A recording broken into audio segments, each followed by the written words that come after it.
Hello, everyone, and welcome to this The Legends podcast with me, Sarah Faruya from Sarah Faruya Coaching. I believe there are many ways to lead a life and everybody has stories and I want to tell them. And welcome to season 4, which is my very fucking creative season. And the first creative I have invited to be on the show this time is dear friend and one of the most creative and truthful and heartfelt people I know, Aleks. Hi, Aleks. Hi, Sarah. How are you? I'm fine, thank you, really well. And I've put my sparkle on for you, and people may understand why later, because Aleks is an amazing person in the drag scene. So I was putting just a tiny bit of drag on for this. So, Aleks, I'm sorry, how do you pronounce your surname? I've asked you this before. It's Dragičević. Dragičević. Yeah, it starts like drag. And then the rest is just like you just mush it a bit. Just go.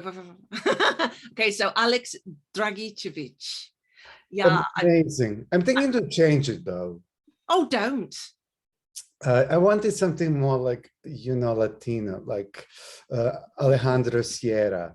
And I actually did change it on my Instagram. I know, much to my confusion. That's a great idea. But yeah, so Dragičević, I've asked you that before and I practiced before we came on, but then I got like a little bit hot thinking about saying it. How funny is that? Because we have to say unfamiliar names to us every day because we both live in Japan, Aleks in Tokyo and me out here in Sushi. So before I give you your rock star introduction, Aleks, I just wanted to ask you, can you tell me a story that you've heard about or that changed your life or had an impact on you? Okay, I have one interesting story. I think the timing is right. And, in 99, before I came to Japan, I lived in a war. So we had the 3 months of bombing season, which was happening from like April to June. So, that was something that it's kind of strange. I mean, strange experience with everything.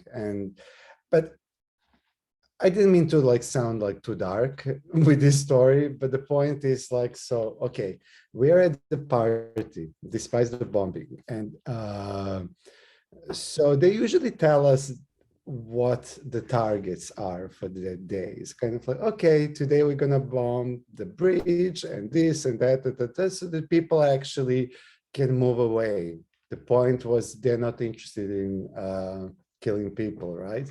Civilians. Yeah, but the point is like my friend lived just next to the bridge. They said they're gonna bomb and she's throwing a party. She's like, okay, come everyone. And the theme is Madonna, of course. And so dress up like 80s if possible, and let's have fun. So I went over there and I was a bit nervous. I was like, you know what?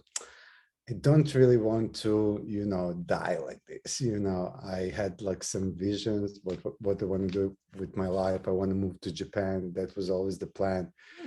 And so I tried to like sneak out and pretend like I need to go and get some drinks. Like we have drinks. I was like, no, I want to get something different. Mm-hmm. But 2 people kind of tag along with me and they decided to go with me. And kind of like a support.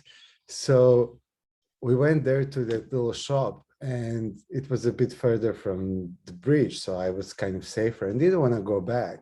So we took some drinks, we sat in front and my friend looks at me and he said, listen, Aleks, stop freaking out. There's no way you know how you will going to die.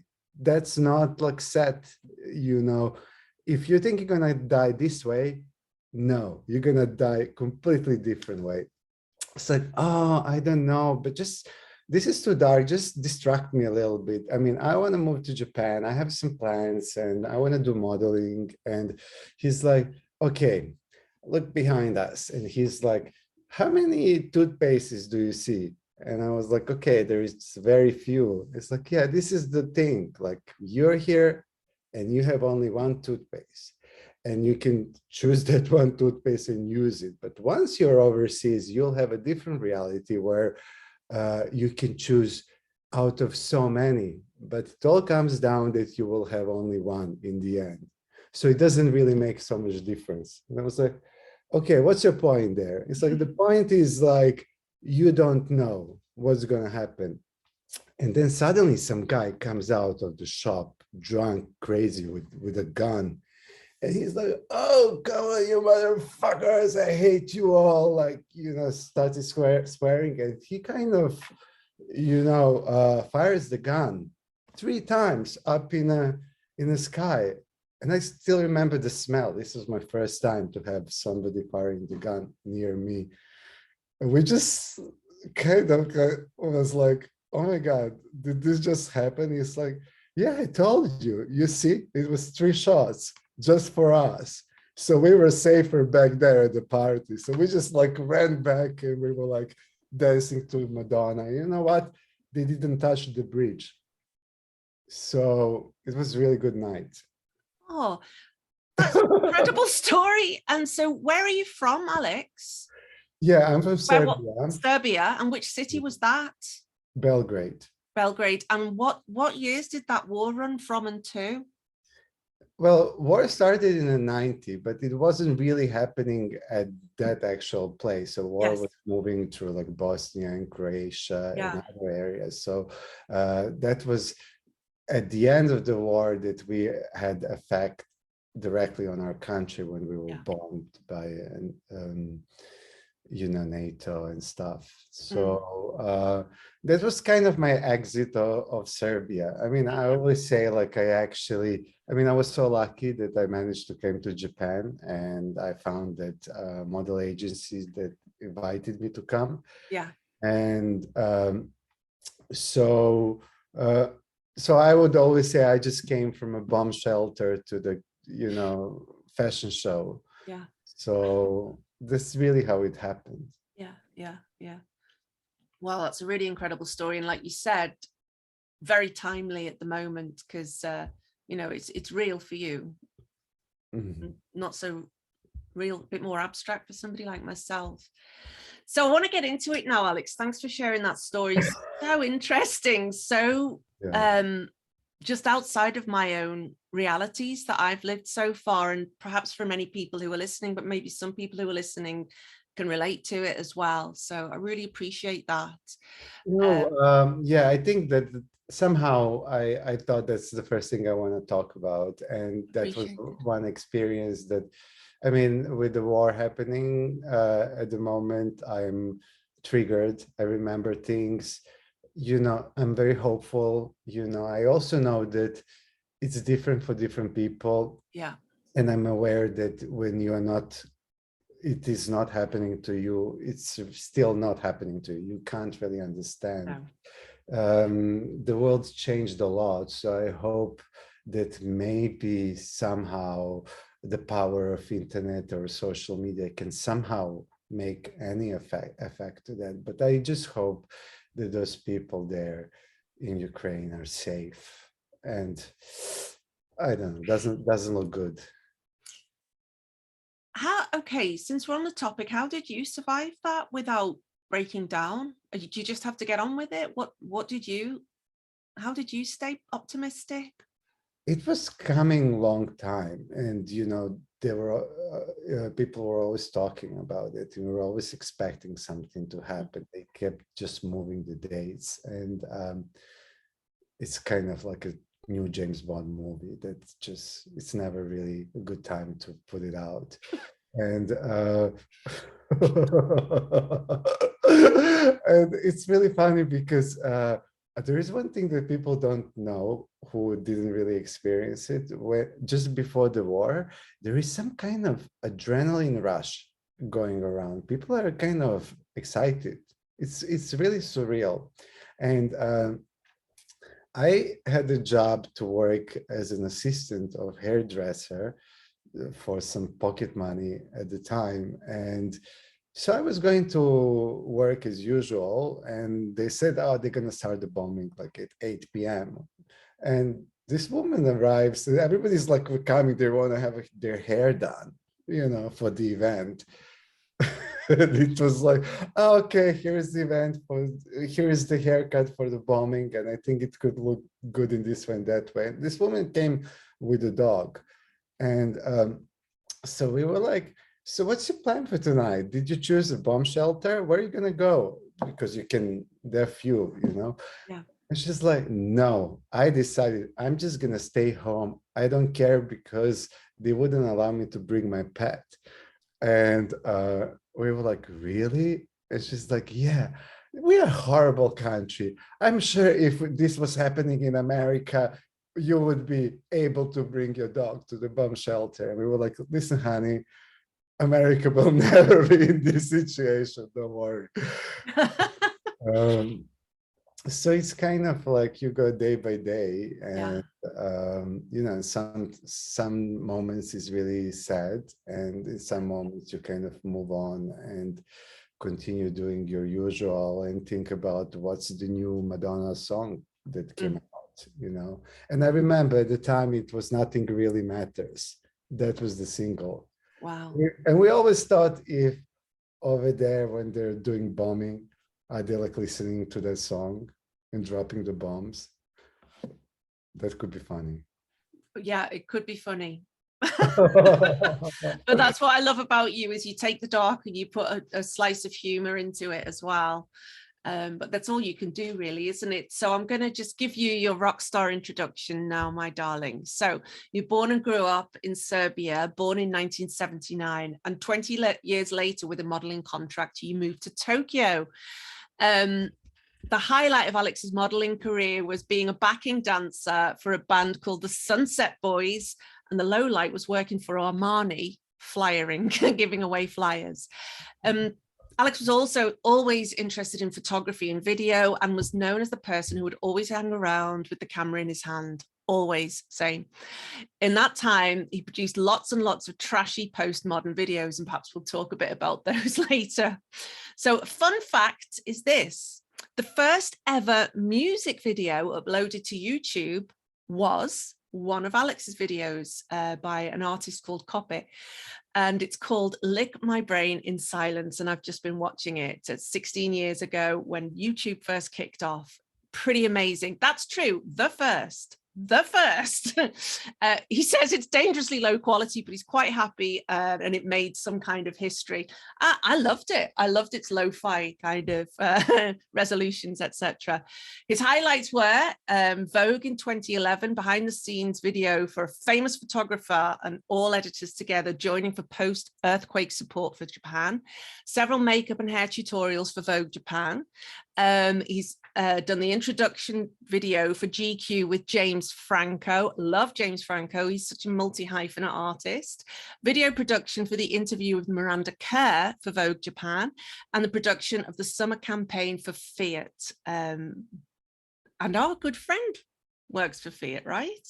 Tiziana. Love her. I'm hoping to have her on next round with the Game Changers. From 2014 to 2016, he spent most of his time traveling around the world and doing work on the fly. He enjoyed expanding his work toward a very diverse types of clientele, and that included videos for yoga teachers, wine specialists, authors, foodies, doctors, drag queens. And it was a really exciting time for him, experiencing a digital nomad lifestyle in the spirit of wings being roots. Oh my God, I love that. I'll have to dig into that later. Prior to settling back into Japan, Aleks produced, and I would look this up on YouTube as well, we'll link to it below, produced a documentary about Roisin Murphy, the former singer of Moloko and now a very, very, very influential artist who did such good work during the lockdown as well. And his documentary is called Realness. It's available on YouTube, and it summarizes Alex's love for drag and this amazing artist in the world of drag, and how she influenced the San Francisco drag scene as well. And from 2016, he's been working for Hirotaka Jewelry with visuals, photography, videos, and social media. And Hirotaka is one of the leading jewelers in Tokyo, making really beautiful, beautiful and contemporary pieces. In 2018, had a brief return to the modeling world, appearing in a TV commercial for a video game. And his other works have included music videos and videos with brands such as Fendi, Fondi. It's a French brand, right? How do you say that? Fendi. I was like, Fendi. Did I write it wrong? Probably. I just no, you didn't write it. You wrote it right, but as neither of us is French, I don't know how to pronounce it. So I want to say Fondi, but that sounds a little bit pretentious. I'm going to say Fendi. Fendi. F-E-N-D-I. For the there is a fake version called Fundi. Fundi. I've heard of it. Oh yeah, my friend had a Gucci watch that he got in Spain. And Mia. Mia. And for the grand opening of Ginza 6, Calzedonia and Double Standard with August Productions, and music videos for Brendan Riley, Copper, Gaff E, and other artists. He photographs friends and young entrepreneurs, including moi, and created visual stories, often just for the art's sake, letting them have the life of their own. In fact, my previous legend, Yukiro, I met at Alex's studio when he was photographing them in amazing drag, and he just did another photo shoot with them, which looks amazing. So his future goal is just to work with as many beautiful souls as possible, and he values honesty and humor in both people and art, which I think has been very nicely shown in our opening story, that like honesty about the darkness of war, but also the humor in it as well. Imagining people listening to Madonna while doing that. Yeah, Madonna makes everything better. I mean, yeah. I wish I started off with something more cheerful. I don't know. I don't care. I mean, this is about the many ways to lead a life, so I'm here for all of it. Light, dark, I mean, who cares? It doesn't, I can't put a value judgment on colors. So awesome. So Aleks, tell me more about your upbringing in Serbia and you know, your background and your family life. I love to know people's origin stories. There are three things that people really don't want to hear from others, which is, you know, don't tell them about your time when you were 7, and don't tell them about your pet, and don't tell them about your spiritual trip to India. No one cares. Well, let's start with your 7-year-old trip to India with your dog. So anyway, tell us a little bit about that if you can. Yeah. I mean, now it seems so long time ago. Yeah. No, there is this concept where, you know, at some point you try to remember something from the past, yeah. And you're not really sure if that really happened that way. I agree. Yeah. Was he really happy or unhappy, or was he really artistic or not? You know, I remember spending a lot of time by myself, drawing and singing, and I was always like very cheerful and happy. Mm-hmm. That's what I think. That's how I maybe choose to remember it. Yeah. And you know, a lot of ideas today come from the time of me growing up, especially that area when I became a teenager, when I was around 15, 16 years old. A lot of things happened to me then, like for most of the people. And it's very interesting, but, you know, I have to create some visual, or I have to create some, you know, video for the brand, and then I actually pull something from the past. I'm inspired by that one particular person that was going to school with me and was wearing like ripped jeans or something like that. I think when you're young, when you're a kid, or anything really, when you're not so bothered with, you know, what's really happening in life later on, you could be happy anywhere. I don't think it would make any difference if I was in New York or Belgrade or in London and stuff. My hometown maintained very special to me. A lot of people I know left, and also they're kind of bitter about it because they had to go through this political issues and conflicts, but I never grew into that. I really always loved it. And there is this kind of story where every time I go back, I come back and I just like, oh, I'm going to do something amazing with you guys. I'm going to just join everyone together. And a few weeks later, I'm like, okay, this is not working. I'm going back to Japan. And then 2 years later, I come back again and I do exactly the same. I completely forget that actually it's not really working out for me. Yeah, the human memory is an amazing thing, isn't it? Ever hopeful. You mentioned the word hope before, like ever hopeful, ever optimistic, and thank goodness. Great survival technique. So you weren't raised in Belgrade, then you were raised in a town somewhere outside Belgrade. Yeah. Oh, did I tell you that? Yeah, it's a little bit out of the city, like 20 kilometers, but with the transportation over there, that maybe feels like really far away. Yeah.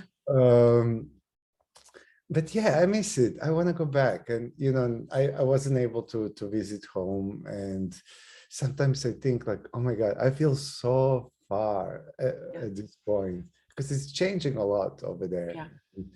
Somebody tells me, oh, they're turning into like kind of mini Dubai.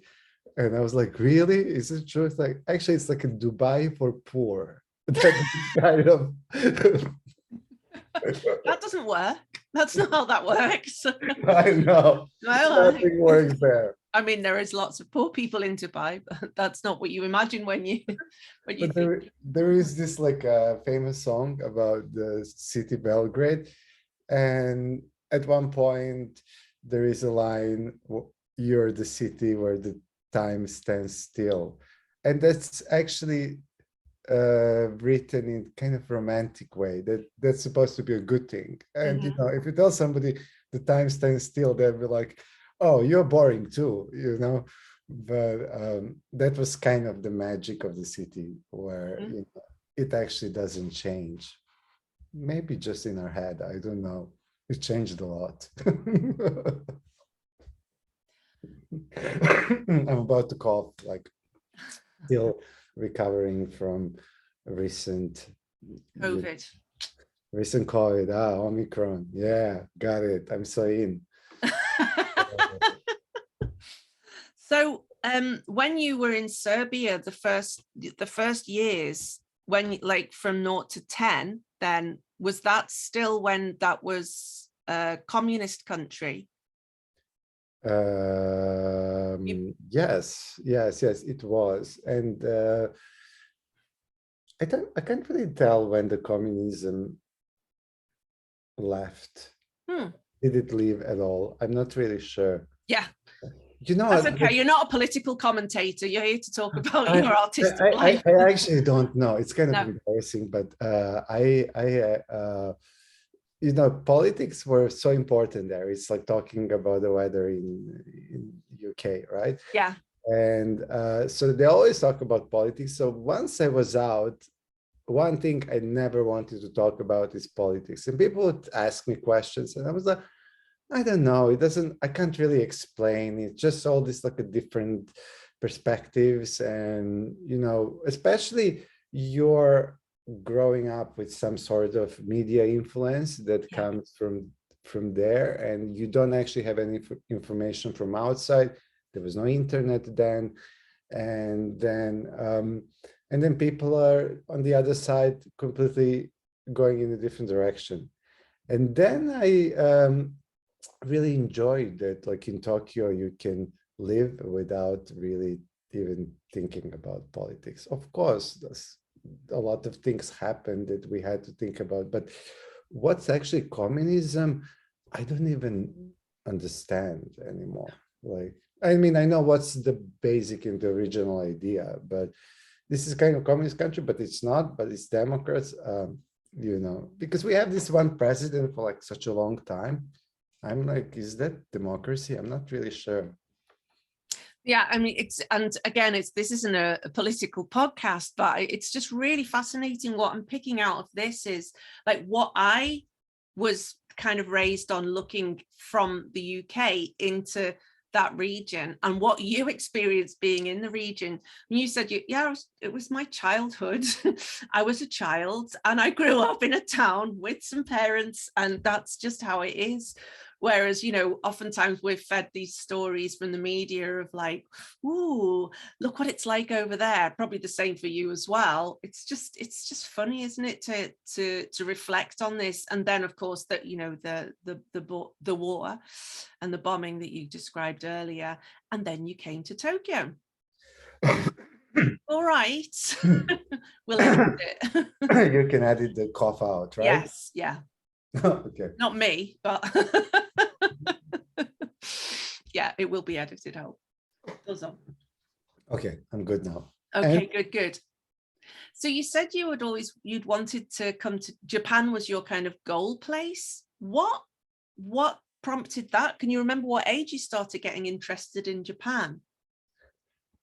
You know what? I was never one of those like, oh, I like anime and Japanese this and that, whatever. I didn't care for any of that ever. Like when I came to Japan, I was just like, that's, you know, I mean, I see some other people who come here and they really want to go to Akihabara and see all this stuff. And I was like, actually, in 20 years, I went there only once because I was buying some memory card for cheap and stuff. And but for me, it was, I went to this nightclub. It was called I would say in Serbian, Industria. And it was a really cool club. It was always open, even, you know, when everything else was closed. And I used to go there sometimes. And then you have, like in every club, you have this kind of it girls, right? And there was one girl that was particularly amazing, and we would just go there to see her. Like, did she arrive? Oh my God, there she is. Now I can dance. You know, she's really making me happy. And it's funny, she was actually related to Mila Jovovich. Okay. Yeah, so yeah, quite a close relation. And so you understand where she was just gorgeous, right? Yeah. So she had this story like, oh, you're gorgeous. You should go to Japan and do modeling. And I was like, what are you talking about? Tokyo? And she's like, yes, you know, because over there, they don't mind if you're a little bit short. So I was like, oh, that makes sense. Because I was 183. Okay. In modeling, you have to be actually 185.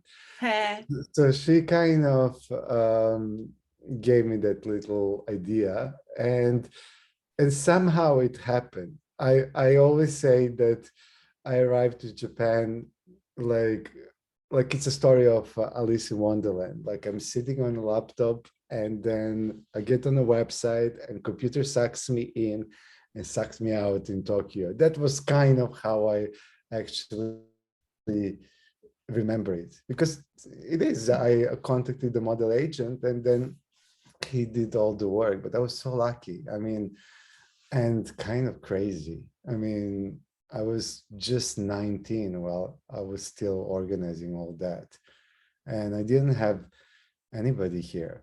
And then I knew of some friend who actually moved here, and it didn't feel so lonely when I arrived. But I never knew I was going to stay that long, and which is the case for a lot of people, right? Did you know? Yeah. How long did you stay here for? I arrived in 2001, May 2001. So I'm in year 21 now. When did you arrive? 99. 99? Yes. You were such a baby when you arrived. So when I say party like 99, I really mean it. That's incredible. So, I mean, tell me about those early modeling days, and how did you get into the scene, and what did you do? What like, I mean, you must have been, I was wild when I was in my teens. Like, I'm just gonna say early drag days. I was going to say that. I was going to say that, but I just mean your early days here. That's what you meant. Yeah, but just like the whole, like, how did you get into it? Because then, like, there's so, like, it literally is like being Alice in Wonderland in Tokyo. You get sucked in here and sucked in there, sucked in everywhere. I mean, there's so many rabbit holes to go down. And then it just depends on either who you fall in with, what your preferences are, what music you like, etc., etc., etc. What you know, what? Because come on, tell us about your early days here. But you know what? Yeah. It wasn't so glamorous. It's more like a joy from friends. You Yes. know, that kind of modeling. That's how I remember it, really. And I remember my first casting was for Versace. And at Harajuku station, and they didn't even look at me. It was kind of like, okay, next. And then I was always so goofy at this casting, so I just couldn't take it so seriously. And I remember this casting for Seimyaki, and I was, you know, Madonna had this video, Madonna music, when she wore white and golden shoes, and I just did the same. I showed up because I was like, I'm feeling like I'm having my Madonna moment. Anyway, they look at me and they're like, can I just measure you? You know, is this correct? I mean, looks a little bit bigger. And they checked and it was bigger. And then they were like, you know what, you're 4 centimeters over from what it says on a composite card. Right. How did that happen? And I was like, you know what, I went to Kyoto and I got really into this whole spiritual life. I couldn't really be bothered thinking restrictions on food and stuff.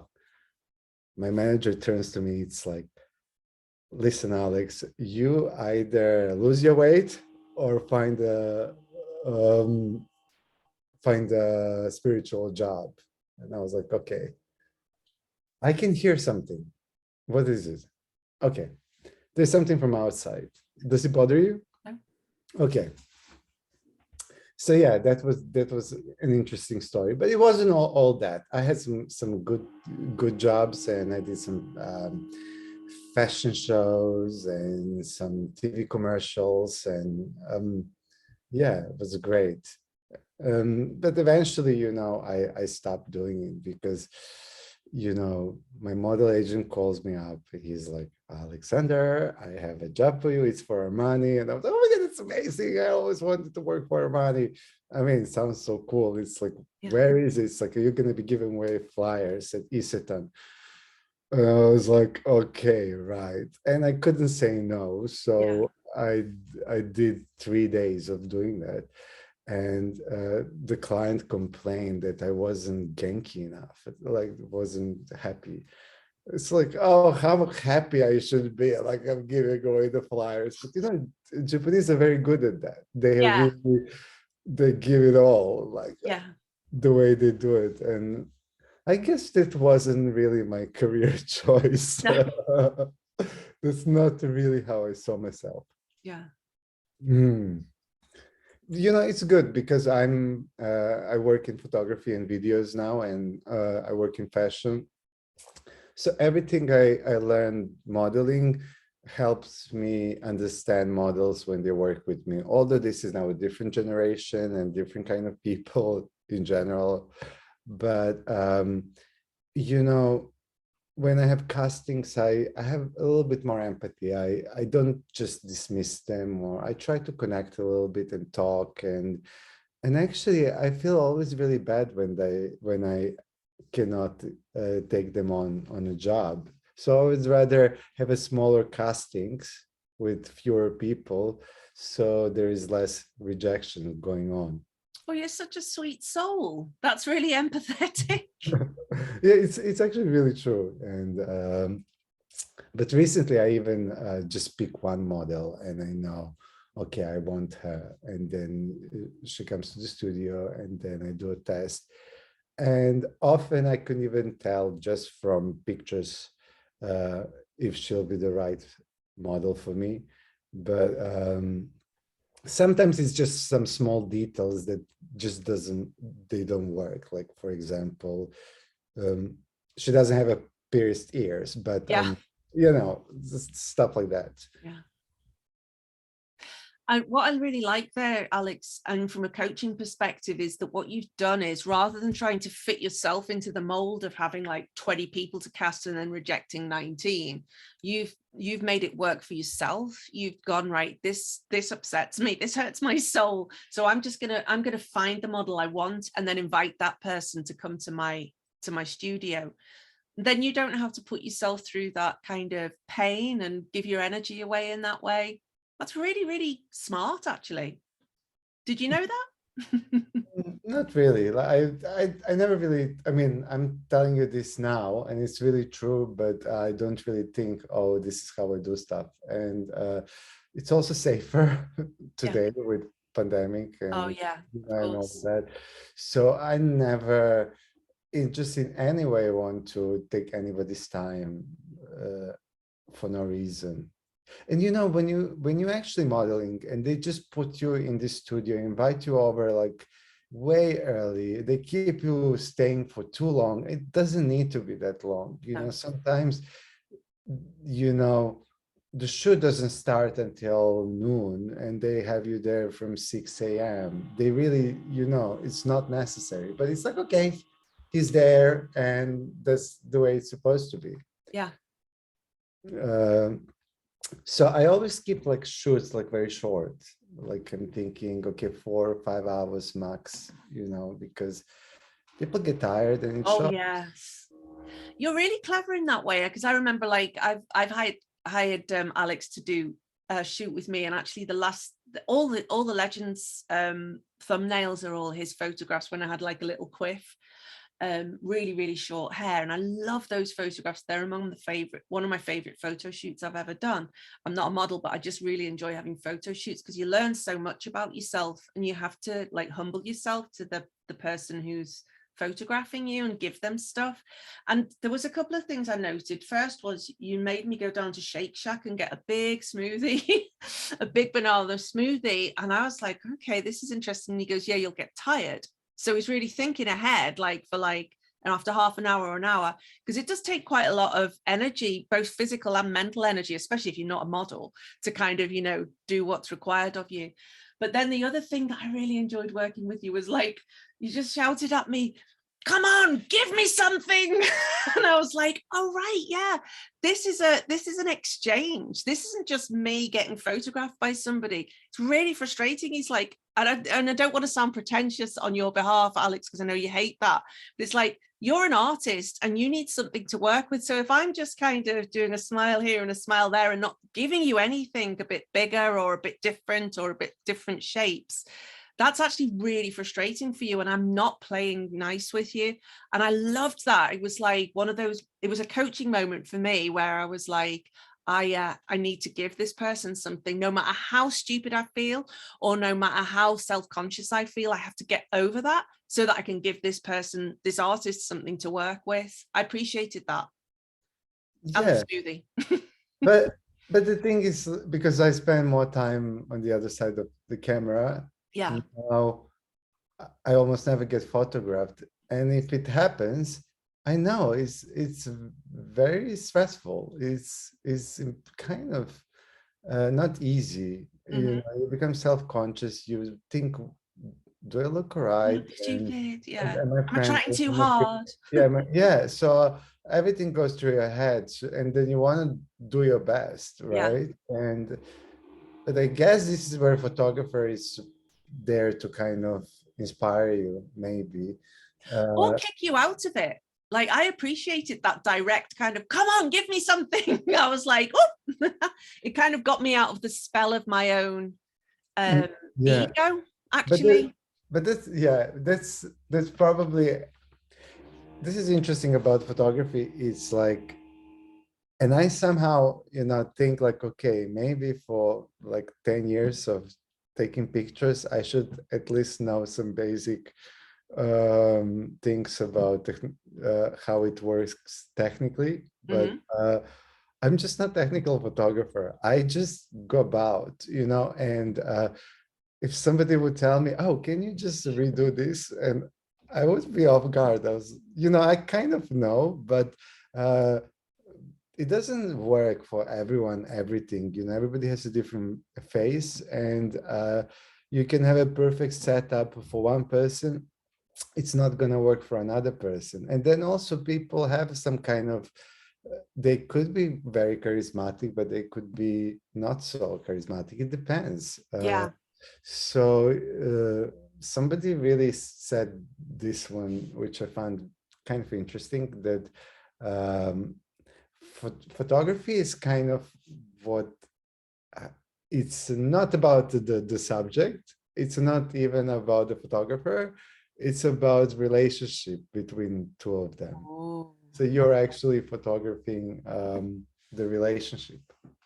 And, and if you want somebody to look angry, then you make them angry. And if you want somebody to smile, and laugh, then you make them laugh. And where is it challenging? It's like when you want somebody sexy. I don't know how they do that. I'm thinking again about Madonna's book Sex, and I wonder, what was it? Was she like, just being horny, like at home with some hot people, and photographer just goes around and captures her? Because it looks very authentic. It looks like it's really happening. So yeah, that's about photography. I think, it was so much fun working with you, and you had this like really cool haircut, and I thought you kind of thought it through, like you had some really nice outfits. So you had some image of how you want to be seen. And then we just try a few things. And I remember that shot where you're like spinning and your earrings flew out. Yeah. That was amazing. Yeah. Such a cool shot. Oh my God, I'll have to find that one. I don't know where that one is. I'll try to find that one. No, I loved it. And it's that's so interesting what you say there about the relationship. It's so important. The relationship is in photography. And there's something else in here about expertise as well, but that's about the models I was thinking about when you were talking about Madonna. So I'd like to come back to that. But that relationship is so important, and you being able to just say what you want to, because the other thing is about trying to look sexy is like, that's off the cards for me, because whenever I'm not smiling, and this was something you noted as well when we were working together, was like, you look like you're going to punch me. It's like, it just doesn't work for me. I just look kind of miserable and cross. So all my photos that we did together are basically me smiling. Whereas somebody like Tiziana can really, like, she can do a really serious face, but still look really soft and gentle. And I love that. I love that kind of, that thing that everybody's different, and the way that they have to present themselves is a bit different. She smiles a lot too. Yeah, she does smile a lot too. There's no doubt about it. She has this like amazing, beautiful smile. I just posted a video of her on Instagram today, and I found something. I'm going through.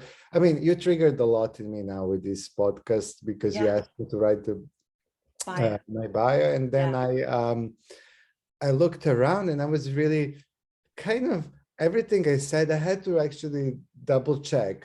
Did this really happen? Is this really relevant? Is this important and stuff? So I ended up looking at all my old videos and then find her. And she basically sings, and she's so beautiful, wearing this like red jacket with a red hat. And then I messaged her, and I was like, look, this was just so wonderful. I'm going to post it. And she's like, go for it. And she'll be a lot of fun to be on a podcast. Absolutely. I've been waiting for the right moment to have her on. I mean, she's just such a... Is she next? Wonderful soul. No, it'll be next round, the Game Changers. And I feel like she's a real game changer, the way she's what she's done in Fiat, Alfa Romeo. So, but back to you. So the other thing that you keep mentioning about Madonna, and thinking about when she did her book Sex, which was 99 as well, maybe? 93. 93. Oh my God, yes. Or something. Sorry. By that point, she'd been in the business for 10 plus years, right? And she was so driven. So she had and Naomi Campbell and all the other people who appeared in there with her. She'd been in the business for so long by that point. She'd been photographed that many times that she was a real pro.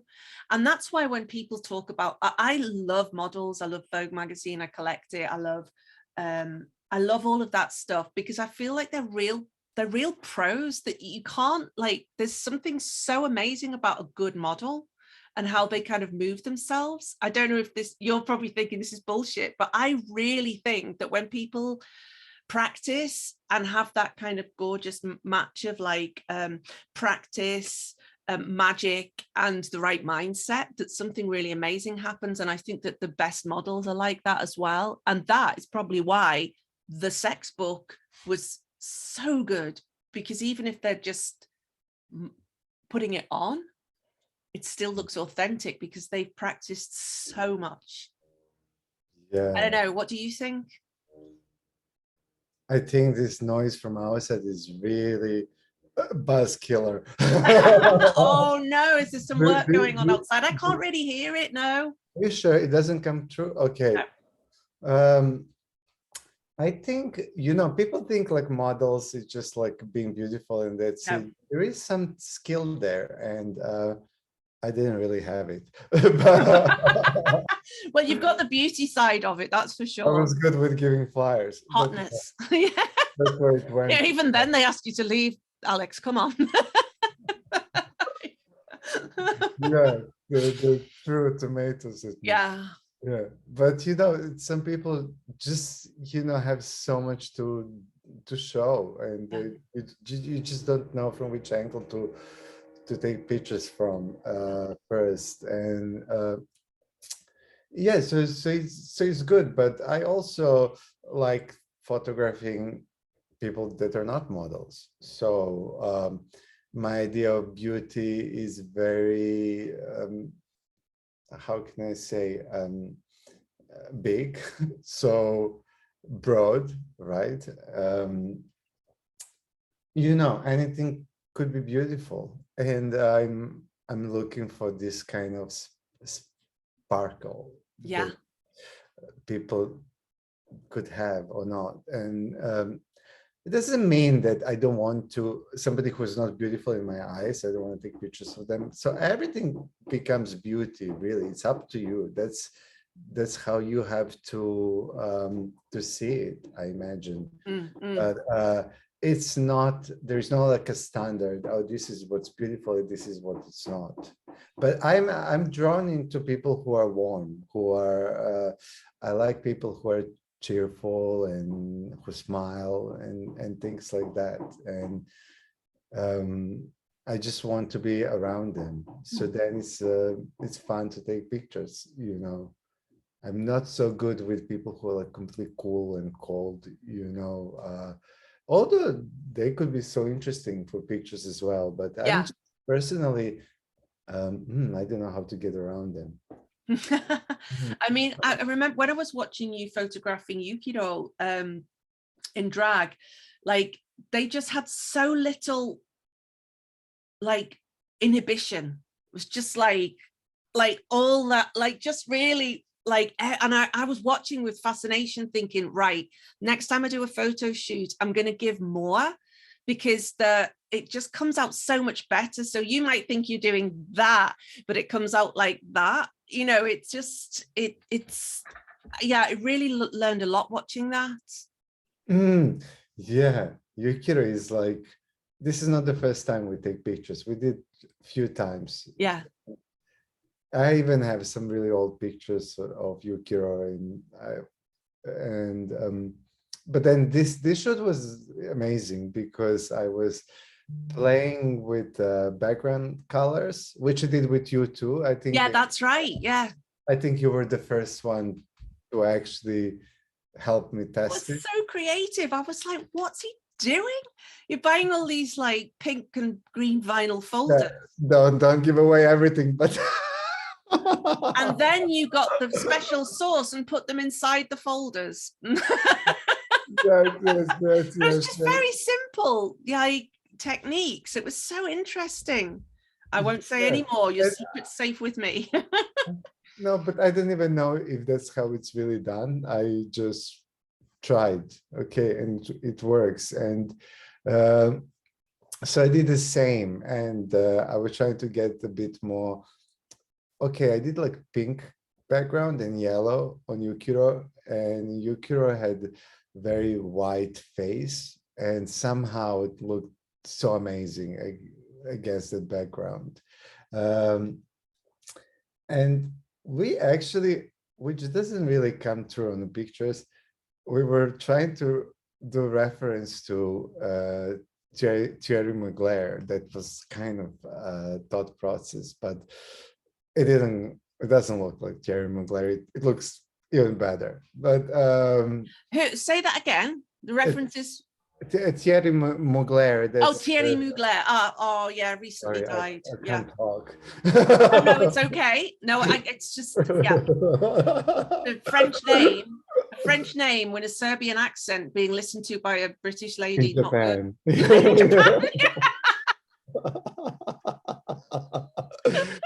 I don't know. Is it Thierry? Such a mess. Yeah, he's not with us anymore. So oh, he was so amazing. I loved him and all that wild plastic surgery he had.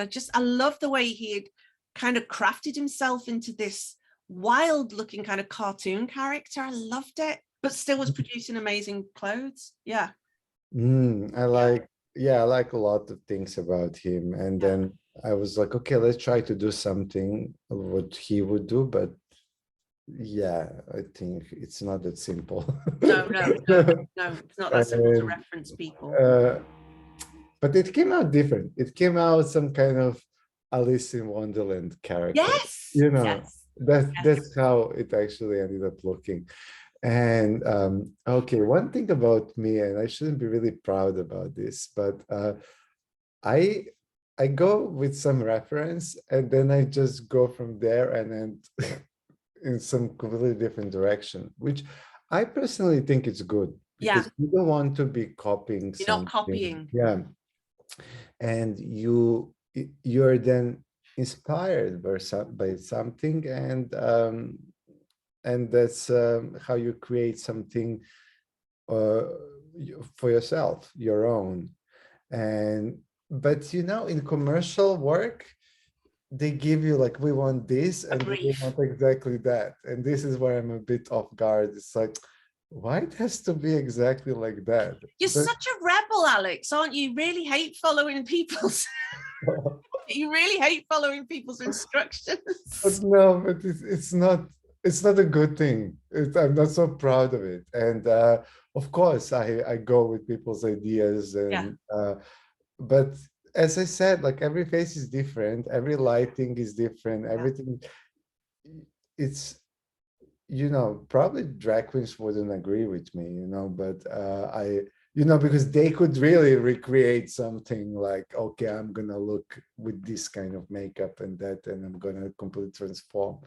But I like when the essence of the person kind of comes through.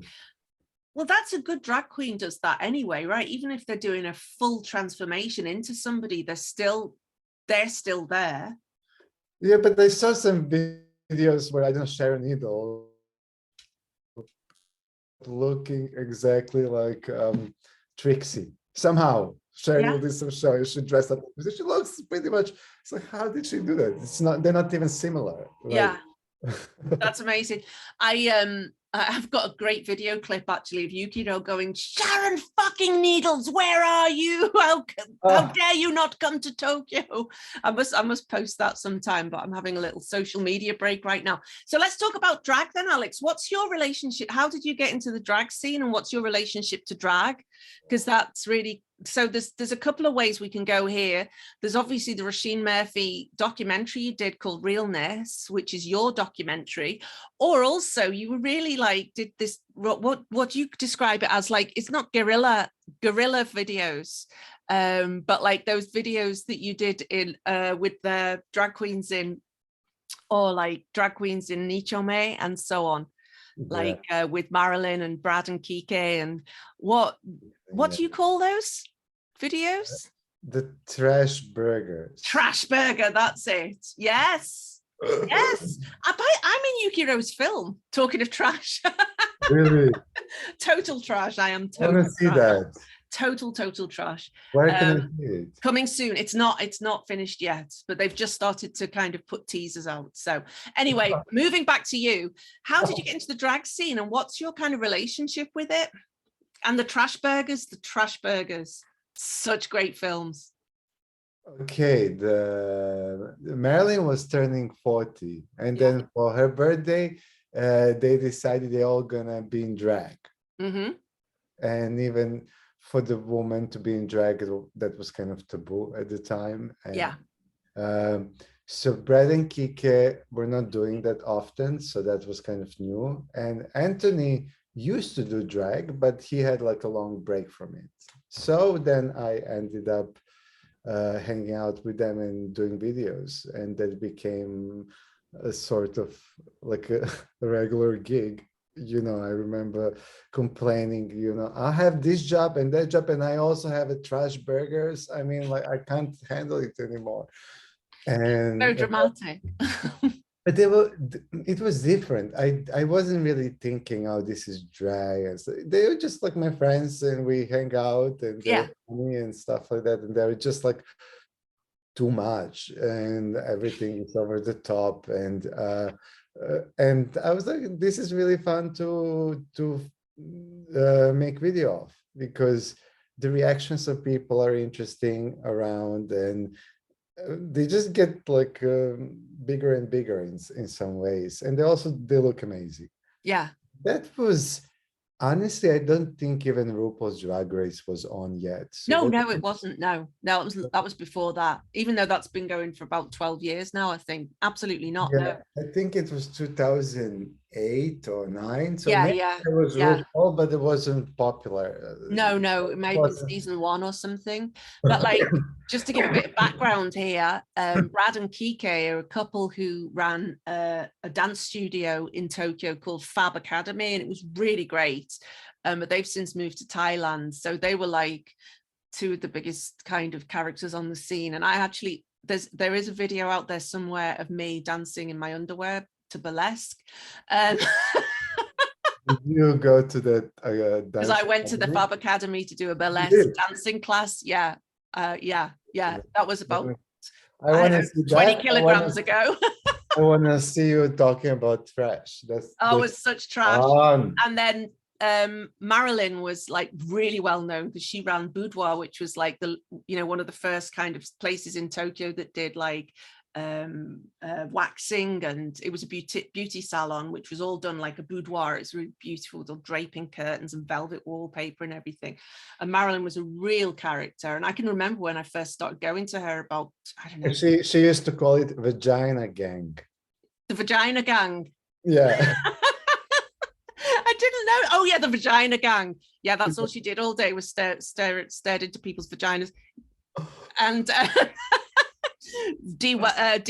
deferring them.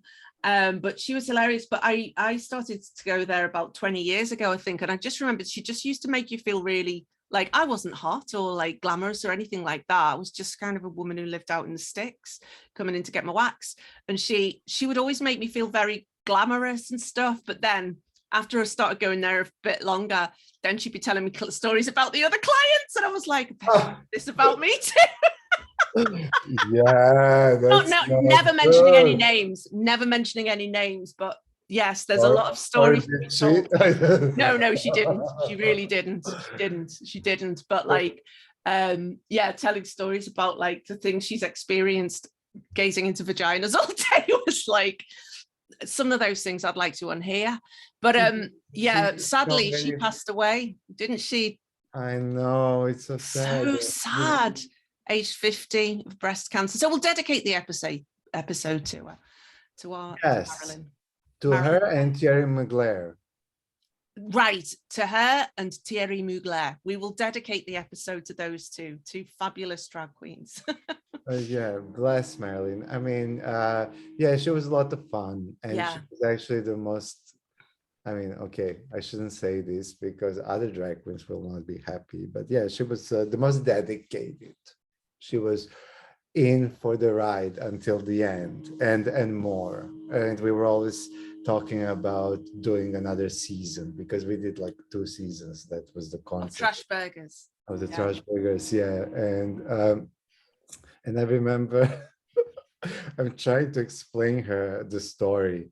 Like, okay, Marilyn, we're gonna do this. You're gonna be taking a shower, and then you're gonna do that, and then Marilyn, Anthony will be in a phone booth talking, and and it's like nothing makes sense at all. And even what I draw, it doesn't, replicate anything. I leave the paper and I go, you got it. This is the script. And then she turns to her friends like, you know what? But I don't get it. And she goes like, what do you mean you don't get it? There is nothing to get. It's like, this guy's crazy. These just nonsense trash burger videos. But Yeah. I had a vision. I was referencing some Hitchcock movies. I wanted to have her like psycho, like having a shower, and I wanted Anthony to be in a phone booth with birds. Yeah. I wanted somehow to connect these 2 scenes where he would call her from there, and she would come out of the shower. Yeah. And the shower has a ringtone, which is the sound from Psycho. Yeah. Yeah, but so creative. Then you have to come up with a drama. It's like, what could be the worst drama ever? And why would he call from the phone booth? Because he lost his iPhone. And so he's like, Marilyn, I lost my iPhone. It's like, what? How did that happen? And anyway, but you can watch the rest and see what happens. Or not. Dangle a carrot. Amazing. Yeah, they were so fun. And she was like, her drag was perfect, wasn't it? Like, oh yeah, she was just so fabulous. She was such a diva and so glamorous, and she had really good wigs that she was ordering from LA. She was so into it, and we were always talking, we'll do it again, right? And I don't know, I might do something for her. Oh yeah. But you know that next season was supposed to be happening on another planet. That was the idea, and we never filmed it. So it would make sense now. Yeah, and she'd also moved to Israel, right? Yeah, Jerusalem or Tel Aviv? I can't remember. I think it was Tel Aviv. Yes. Yeah. Yes. Yeah, that's about the drag. And then I met Ambrosia Salad. Ambrosia Salad was one drag queen that happened to live in Tokyo for a couple of months working for H&M. And so Ambrosia invites me to come to San Francisco, and then I go to San Francisco, and then I meet all these other drag queens, and then everything changes for me. Because the San Francisco drag queens were so edgy and punk and crazy, and I almost felt like everybody was in drag. There was no, this person, you can't really tell. There was no rule. Usually kind of drag queen is usually somebody who's very feminine in general, and but no, it doesn't really, you couldn't tell. And so being there was almost like having everyday Halloween party where everybody's in different costumes, so you can't put together who's who ever. You keep seeing people, the same people, but you see them as different people because you never get to really know them. So that was fun. That was really fun. And how did you end up meeting Roisin Murphy then and working with her? So Ambrosia Salad was obsessed with Regine Murphy. So every number she did was Regine Murphy. And she did this, Regine Murphy, this, and Moloko, and whatever. And it's like, okay, it would be so amazing if we make a documentary about you doing Regine Murphy. And maybe it will reach out to her, and maybe that you will meet her. And that was left there. And came back to Japan, and I couldn't be bothered to even look at the footage. It was too much. But then one day I'm in England, Regine Murphy has a concert. I go there, and I just decided to be crazy and try to contact her on social media, probably Facebook.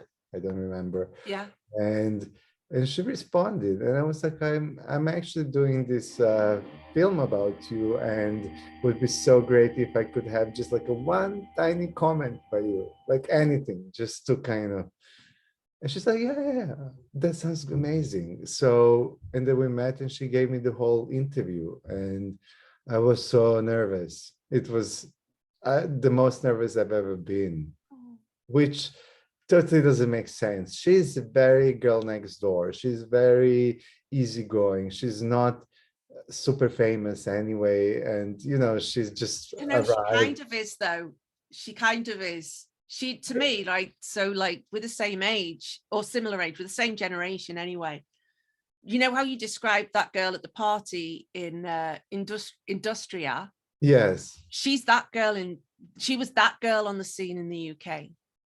Yeah. Do you know what I mean? Yeah. That's the vibe she has. She has that vibe of like, she's the one who people are waiting to come to the party. Do you know what I mean? Yeah. So I can understand. But, you know, it's like, but she, you know, some people who are famous, they're really intimidating. It's like, they don't want to talk to you, or, you know, like, don't come near me, don't look in. They have like bodyguards or some people around them. But, you know, she arrives to this cafe, which was by Chinatown near Soho, and she arrives by herself with Uber, and she waits in front, and I come down and pick her up. It's like there was nothing, you know.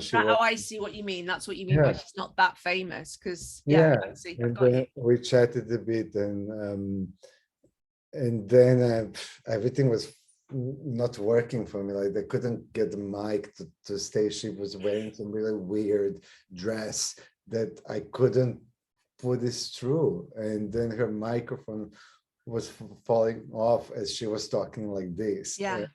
And I'm like sitting there and like being really nervous, and I'm thinking, if I don't get this right, I'm screwed. Like, Regine Murphy will be so angry with me. And then once I had this interview, I had to then put the movie together. And then I went back to San Francisco, and I went to LA as well, because some of those drag queens moved there, collecting some interviews. And then I spent the whole month editing. I was doing that every day, all day.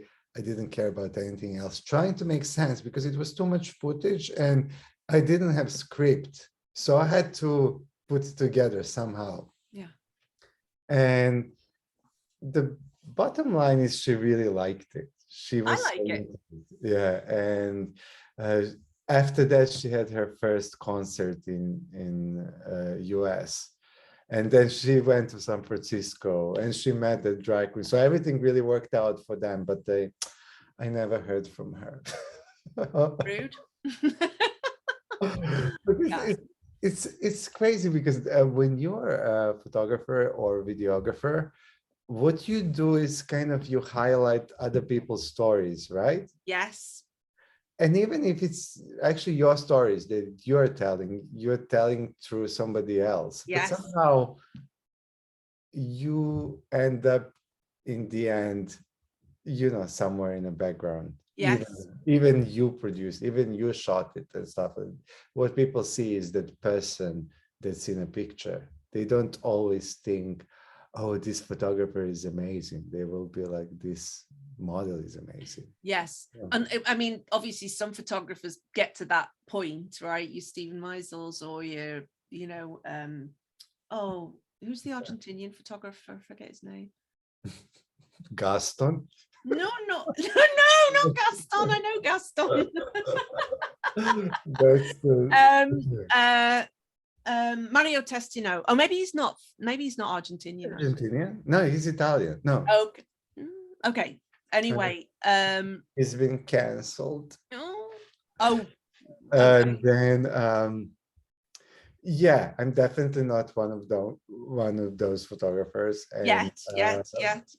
I'm not famous or anything, and I don't think people see my pictures and they're like, "Oh my God, this is such a great Alex's pictures." They see it and they're like, "Okay, next." People love the photos you took of me, though, especially my assistant Laura. That's one of her favorite ones. Yeah, for sure.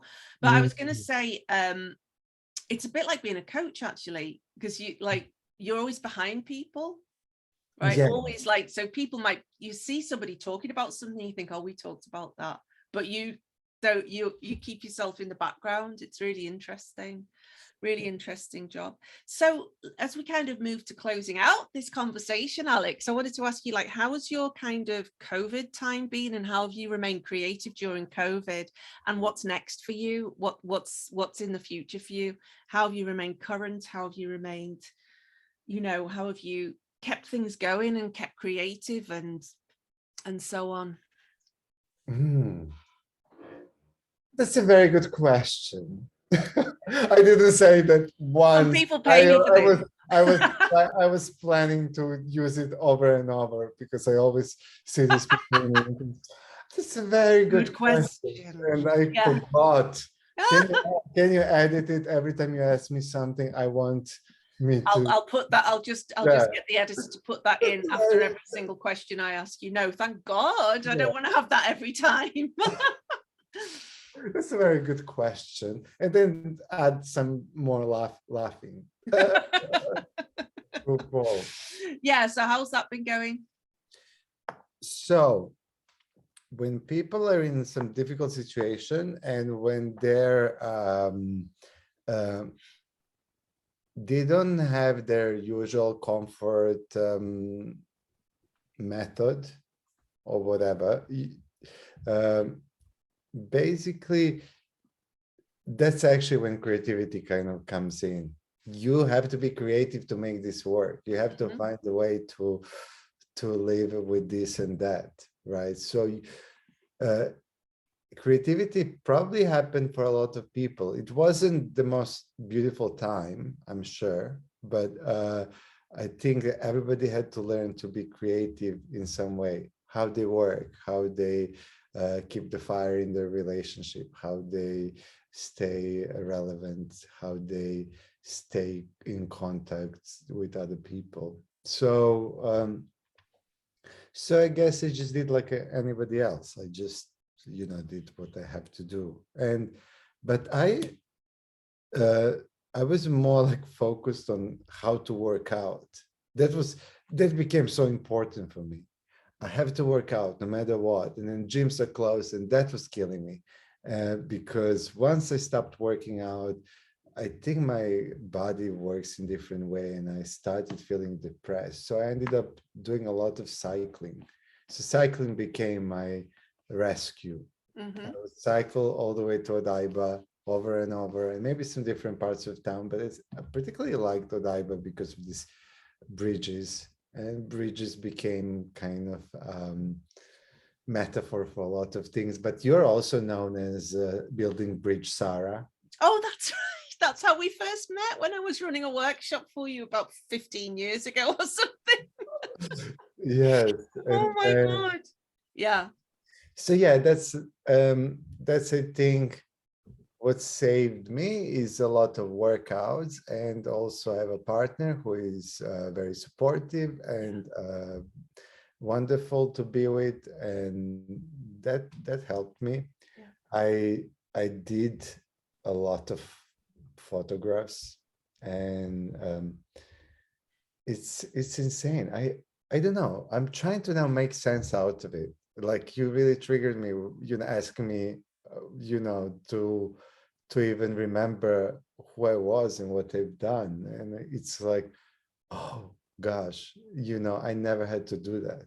Yeah. And I think if nobody asked me, I could go the whole life without looking back. But somehow people, put you in that situation. I mean, of course, this makes sense. You're going to do a podcast with me, but you're applying for the job, and they also want to know your achievements and your career development and stuff like that. So you always have to be looking back.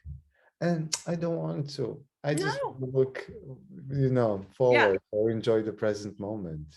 Love that. And I mean, when we're together, usually we're not talking about things from the past. We're usually talking about just whatever's happening that day, or maybe going to a bar together and pretending to be pretending like, what do you think everybody thinks of us in here? And creating scenarios about who we are. This is so much fun. We have to do it again. I know. Soon. I'm so because you said something to me that day. You were playing the piano, and I felt such a surge of creativity then. It was like I felt this really strong urge to partner with people and things. So like I wanted to start singing, or I wanted to start to say, how about you try this chord with that try this. And it was just I felt very I don't know, I just felt very connected and but I'm a very self-conscious partnering person. Like sometimes I don't play well with others. I like to be in charge. But what you actually said, yeah, Alex, this sounds like some indie movie. I loved it. And then we went out to pretend we were in an indie movie together. Yeah, we're with the long, boring scenes. Yeah. Saying, what do you think all the straight people think of us in here? Okay, looking for the bar. Yeah, 30 yeah. minutes later, still looking for the bar. Let's go for one drink, and then like, oh, that was a bit weak. Let's have a double. We had 2 drinks. Oh my God, one drink in the end. Oh no, we had about 5 drinks, and then we ended up eating spam onigiri outside. Oh and you took the best photograph ever. Actually, I must use that in my PR somewhere. Yeah, that's your LinkedIn picture. Huh? That's your LinkedIn picture. I should put that on my LinkedIn. I mean, I'm not sure it should be my LinkedIn picture. Okay. Why not? I mean, yes, when I'm feeling cheeky, I could do that for sure. Holding a can of Heineken and a spam onigiri outside a drinks machine in Tokyo. Amazing. I wish more people would live a bit more authentically in that way, but hey, it is what it is. And if I want to get executive clients, I need to look a little bit professional. Yeah, RuPaul said if you want to make money, you need to wear a suit. And he's right. He's not stupid. He's not daft. So, and he also says, if you want to be treated well, if you want to be treated better, so like at airports and stuff like that. Mm-hmm. Yeah. Checking the lighting, I'm like, oh my God, it's so embarrassing. I'm claiming to be a photographer, and I do lighting on Are you kidding me? I absolutely love the lighting on you. You look amazing, but I look like a ghost. So I'm like trying to lean forward to my ring light to put it onto the straight to my eye.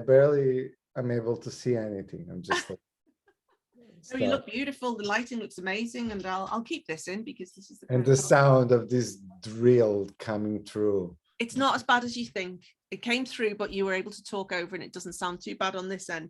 So that's how you got through COVID. And what's next is just more creativity, more honest and humor with. Oh, and that's the other thing you said to me that day. You said surround yourself with people, inspiring people, and be creative or something like that. And that stuck in my mind so much. I know you're always worried about sounding pretentious, but it was very, very authentic when you said it. It was really genuine.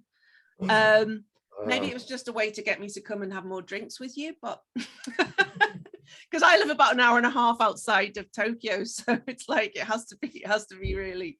But yeah, I'm trying to remember the context of whatever I said. I probably said like, it's about being surrounded with people that support you. And it was supportive, but also inspiring, or inspire you. Or inspire is maybe the good word. And then you will blossom in general. But I think it sounded more smart than that. But Yeah, it did. now that I'm thinking, if somebody told me that, I would be like, okay, get a life. Yeah, put that on a picture of a waterfall and put it on Instagram. Yeah, but I appreciated that. And I think for me as well, it's just about like being really comfortable with people. You don't have to put on anything for them or like watch yourself, just being able to kind of hang out. And yeah, you played the piano, we play together, we drink champagne. It's fun. It's not like but it's productive as well. Maybe we have the choice, but okay, I want to believe that we have the choice, that we can be with people that we want to be with. So if you are running a company and then you have staff working for you, or people working with you, you want to be with people who you enjoy, then it's going to be a pleasure to go to work and do projects and stuff like that. I think that's the goal, right? That's the point. When you have a photo shoot and you have other people working with you, it has to be like a family. You're all having a good time. I mean, it's nothing worse than being with people that you don't really enjoy, and then you feel little, and it's not good for anyone. It's not good for you. It's not good for them. Or maybe it's good for them. I don't know. Yeah, it could be good for them. You don't know. Or just neutral. Yes. Yeah, or they're just not thinking about it in the same way that people who have got a lot of empathy think about things. So I'm going to ask the closing question now then, Aleks, which is, there are many ways to lead a life. What does that mean to you? There's many ways to lead a life. That means like a lot of possibilities. Love it. There's a lot of possibilities. Yeah. Is that so relaxing? And we started out, I'm like, one of the things that I'm taking away from this is like bridges. We started out with bridges. You talked about the bridge in Serbia. Then you were talking about the bridge, the Rainbow Bridge in Odaiba, and cycling over it. And then you reminded me that I'm building bridges, Sarah, from another life. That was when I was another woman and doing a different. Yeah, I mentioned a bridge 3 times. Yeah. Yeah, because bridges. I like that. Yeah, me too. I read somewhere, and I don't even know where. It's beautiful, and it says like simply, you deserve to take a break, relax for a moment. You made it this far. Take that in. Nice. The end. Just taking it in. Thank you, Aleks. And where can we find you? Where can people find you? What's your YouTube? Usually in Akasaka. And where can we find you online? At Anytime Fitness. Do you mind if we link to your YouTube in the comments? Oh, yes. Please do that. That could be amazing if anybody's ever interested to see any of my work. But yeah, and I'm also Genki Serb on Instagram. Genki Serb, GENKISERB, at Genki Serb on Instagram. Yeah. You can see all his beautiful Hirotaka campaigns on there as well. Some. And I think Tiziana is on my last post. Yeah. And so I think Instagram is the way to go. This is where everybody goes, and this is where everything could be seen finally. Yeah. And I just put into YouTube on a search, copy, lick my brain in silence, and your video comes up, the ones from 16 years ago. The first ever music video on YouTube. It's so bad. You can actually hear liked it. You can hear me directing her. At the end. You can hear my voice, because the point was I wanted to create the effect, oh, how creative, where her like face kind of doubles up in a mirror effect, which is basically one button on an iMovie at the time. But if she moves her head, it doesn't work. It just looks like, it's weird. So she needs to keep it still, and she needs to keep singing. And I keep telling her, don't move your head, don't move your head. So through the whole filming, that's what I'm saying. And sometimes you can hear it. Oh, well, I love it. I love that. And I love that there's a story to it. And I love that you made history there.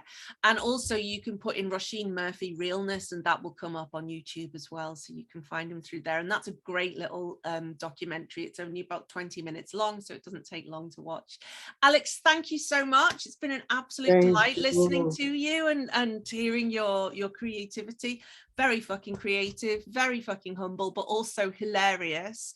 So today I'm taking away so many things from this, especially I'll be looking out for bridges. I'll probably try and visit one this next couple of days just to see what's in there, because I like to follow the breadcrumbs or follow the Alice in Wonderland down the rabbit hole and see what happens.